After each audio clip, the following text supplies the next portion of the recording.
అసలు సతీదేవి యజ్ఞగుండంలో ఎందుకు దూకింది? కొన్ని కారణాల వల్ల సతీదేవి యజ్ఞగుండంలోకి దూకి తన దేహాన్ని అగ్నికి ఆహుతి చేసుకుంటుంది. ఆ సతీదేవినే మళ్ళీ పార్వతీమాతగా పునర్జన్మించి శివుడిని వివాహం చేసుకుంటుంది. అసలు దీనిలో కీలక పాత్ర అయిన దక్షుడికి శివునికి మధ్య గల గొడవ ఏంటి? అసలు దీని వెనుక ఉన్న కారణం ఏంటి? విష్ణువు సతీదేవిని ఎందుకు తన అస్త్రంతో సతీదేవి దేహాన్ని 18 భాగాలుగా ఎందుకు చేశాడు? వీటన్నిటి గురించి తెలుసుకోవాలంటే ఈ వీడియోని పూర్తిగా చూడాల్సిందే. అయితే ఇందులో నేను చెప్పబోయే మ్యాటర్ అంతా శ్రీ మహాశివపురాణం ఆధారంగా తీసుకొని చెప్పబడినవి.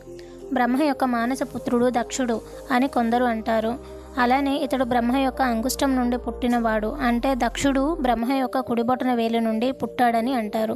అతని భార్య ప్రసూతి. బ్రహ్మ శివుడు మరియు ఆదిపరాశక్తులను ఏకం చేయడానికి, సృష్టిని మంగళకరం చేయడానికి దుర్గాదేవిని ప్రార్థించి ఇలా అంటాడు: దేవి మహేశ్వరి, సర్వజ్ఞరాలువైన నీవు తెలియంది ఏమీ లేదు. నీ ఆజ్ఞను అనుసరించే నా మనసులో మాటను చెబుతాను. భూతనాథుడైన రుద్రుడు కైలాసంలో యోగనిష్టలో ఉండి తపస్సు చేస్తున్నాడు. అతనికి భార్య సహాయం లేనివంటి వాడు, నిర్వికారుడు. లోకహితాన్ని కోరి నేను నిన్ను ప్రార్థిస్తున్నాను. ఆయన నిన్ను వివాహమాడుట కొరకు నీవు అతన్ని మోహింపజేయి. నీవు తప్ప ఆయన మనస్సును ఆకర్షింపజేయగల వారు మరెవరూ లేరు. నువ్వు దక్ష ప్రజాపతికి కుమార్తెగా జన్మించి అతన్ని మోహించి ఆయనకు సతివై భక్తుల అభిష్టాలను నెరవేర్చి ఈ లోకంలోని స్త్రీలందరులకు మంగళకరమవుతుంది అని అంటాడు. సృష్టికర్త అయిన బ్రహ్మ యొక్క ఆంతర్యాన్ని గ్రహించిన దేవి శివుడు భార్యను స్వీకరించందే ఈ సృష్టి సంపూర్ణం కాదు అన్నమాట వాస్తవం. నేను దక్షుడికి కుమార్తెగా జన్మించి ఆ శంకరుడికి సహధర్మచారిణిగా ఉంటాను. అయితే బ్రహ్మ తన ఇంటికి వచ్చి తన కుమారుడైన దక్షుణ్ణి పిలిచి ఇలా జరిగిందంతా చెప్పి, నువ్వు తక్షణం క్షీరసాగరం ఉత్తర తీరానికి వెళ్ళి తపస్సు ప్రారంభించు అని అంటాడు. దక్షుడు తన తండ్రి మాటలను అనుసరించి క్షీరసాగర ఉత్తర తీరానికి వెళ్ళి తన ఘోరమైన తపస్సును ప్రారంభిస్తాడు. దేవి ప్రత్యక్షమై దక్షుడి యొక్క మనోగతాన్ని, అతని అభిప్రాయాన్ని తెలుసుకొని, దక్ష, శివుడు ఎన్ని రూపాలలో ఉన్నా సరే నేనే ఆయన దాసిని. నీవు కోరినట్టుగానే నేను నీకు కుమార్తెగా జన్మిస్తాను. కానీ ఒక షరతు: ఏనాడైతే నువ్వు నా యందు ఆదరాన్ని కోల్పోతావో ఆనాడు నా దేహాన్ని త్యాగం చేసుకుంటాను అని అంటుంది. అప్పుడు దక్ష ప్రజాపతిని అలా అనుగ్రహించి అంతర్ధానమవుతుంది. సాక్షాత్తుగా లోకమాతనే తన కుమార్తెగా జన్మిస్తున్న విషయం తనను చాలా ఆనందింపజేసింది. అయితే దక్షుడికి ఒక బాలిక పుట్టింది. ఆమె పేరు సతీదేవి. ఆమెనే సతీదేవి రూపంలో ఉన్న లోకమాత. అయితే సతీదేవి శుక్లపక్ష చంద్రుని వలె రోజురోజుకి దినదినాభివృద్ధిని పొందుతూ సమస్త కళలు అభ్యసించి విద్యాస్వరూపిణి అయ్యింది. సతీదేవి బాల్యంను దాటి యవ్వనంలోకి ప్రవేశించి పున్నమి చంద్రునిలా ప్రకాశింపజేసే అందంతో ప్రకాశిస్తోంది. ఆమె అవతార రూపిణి అని ఎరిగిన దక్షుడు ఆమెను శివునికిచ్చి వివాహం ఎలా జరిపించుట ఎలాగా అని ఆలోచిస్తాడు. అప్పుడు బ్రహ్మాది దేవతలంతా శివుని దగ్గరకు వెళ్ళి, ఓ ప్రభువు, నీవు యోగ పారాయణుడు అయితే లోకం సక్రమంగా నడవదు. నువ్వు జగత్కార్యానికి సహకరించడం మంచిది. నీ వల్ల అనేక మంది రాక్షసులు వధింపవలసి ఉన్నారు. మన స్వరూపం ఒకటే అయినా మన కార్యభేదాలు వేరు కావడం వల్ల రూపాలు వేరువేరు. విష్ణువు కూడా కర్తవ్యంలో భాగంగా వివాహం చేసుకున్నాడు.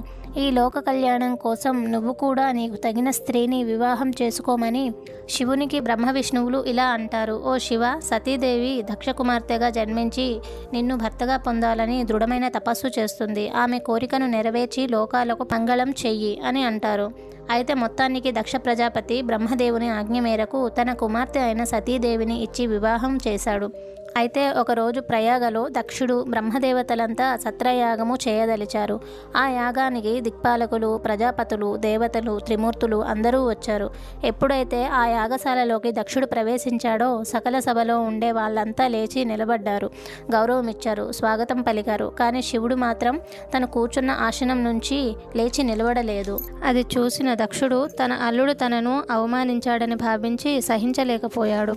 శివుడు చేసిన పని వల్ల ధర్మం తప్పి చెప్పిందని, ఇతను నా అల్లుడు, నన్ను గౌరవించవలసింది గాక నన్ను అందరి ముందు అవమానించాడు. నా కుమార్తెను వాళ్ళ మాటలు వీళ్ళ మాటలు విని అనవసరంగా ఇచ్చి వివాహం చేశాను. ఇప్పుడు దాని గురించి ఆలోచించి లాభమేమిటి అని తన మనసులో అనుకుని బూడిద పూసుకొని తిరిగేవాడు పిశాచులకు నాయకుడు. నన్ను అవమానించినందుకు గాను ఇక నుంచి ఇతనికి యజ్ఞయాగాలలో అర్హత లేదు అని అందరి ముందు శపించాడు.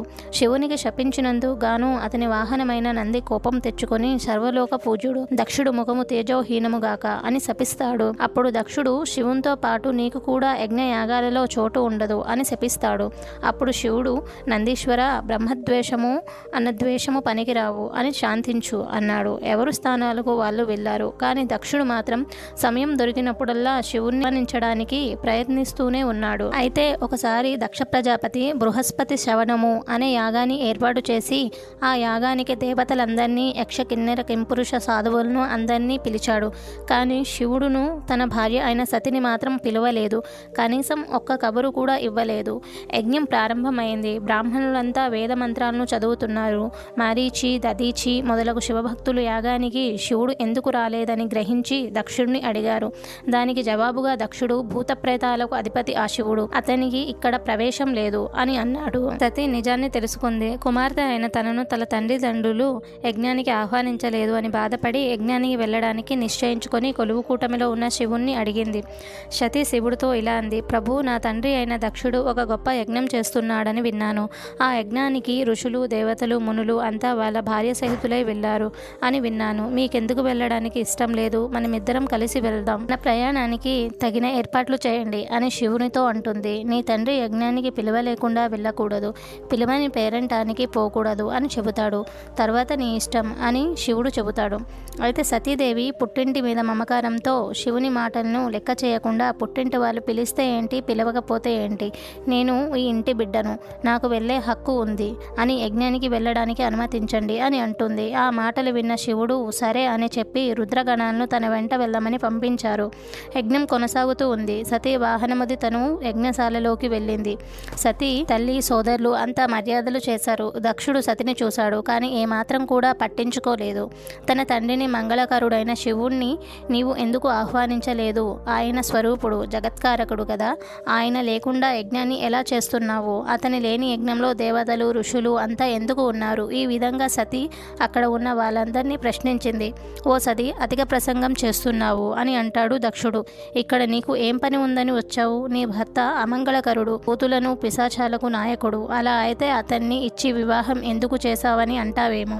అది బ్రహ్మ యొక్క కారణం. ఎలాగో వచ్చావు, యజ్ఞం పూర్తయ్యేదాకా ఉండి వెళ్ళు. తండ్రి మాటలు విన్న సతి తనకు జరిగిన అవమానాన్ని, తన భర్త వెళ్ళొద్దని చెప్పిన మాటను వినకుండా వచ్చినందుకు ప్రతిఫలం దొరికిందని భావించి తన ముఖాన్ని శివునికి ఎలా చూపించాలి అని అనుకుంటూ కోపంతో ఇలా అంటుంది. ఎవరైతే శివుణ్ణి నిందిస్తారో, ఎవరు నిందలను వింటాడో వాళ్ళు శాశ్వతంగా నరకంలో ఉంటారు అని అంటుంది. అప్పుడు సతీదేవి దక్షుడితో ఇలా అంటుంది, నీలాంటి వాడి వల్ల నాకు లభించిన ఈ శరీరం నాకు ఇక అవసరం లేదు అని యజ్ఞహోమగుండంలో తన దేహాన్ని అగ్నికి ఆహుతి చేసుకుంటుంది.